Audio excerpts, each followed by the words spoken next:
नमस्कार फ्रेंड्स आप देखुचन विनोद मिक्स लर। तो पहला कर जदि देखुचन बेले सब्सक्राइब करुन। देखुन board of secondary education Odisha Cuttack आपनकर प्रेस रिलीज आछे। In continue to the press release date 22/5/2024 OTT examination 2024 will be conduct on 5/7/2026 को आपनकर एक्सटेंड हे गला। तो इंस्टेड ऑफ 28 तारिख आपन थिला 28/6/2024 रे आपनकर थिला ता टाइम टेबल देखुन। डेट ऑफ एग्जामिनेशन इते हला। टाइमिंग ऑफ एग्जामिनेशन पेपर 1 9 बजे रु 11:30 बजे तक के आपण देबे। सेकंड पेपर वाले देबे 2 PM रु 4:30 बजे तक के।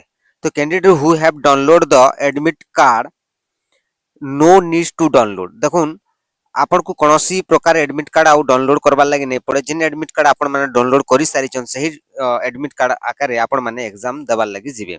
तो आपन आहुरी 5-7 दिन पे गले देन पढ़ा पढ़ी रेस करुन आउ ओटीटी क्वालिफाई इजीली हेबे माइनस मार्किंग नै न।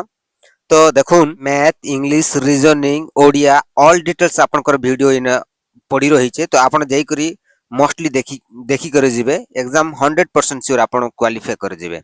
तो चलुन जदि वीडियोटी भल लागि छे देन लाइक कमेंट शेयर करबे एंड सब्सक्राइब करवार लागि नै भूलबे। जय मां समले नमस्कार।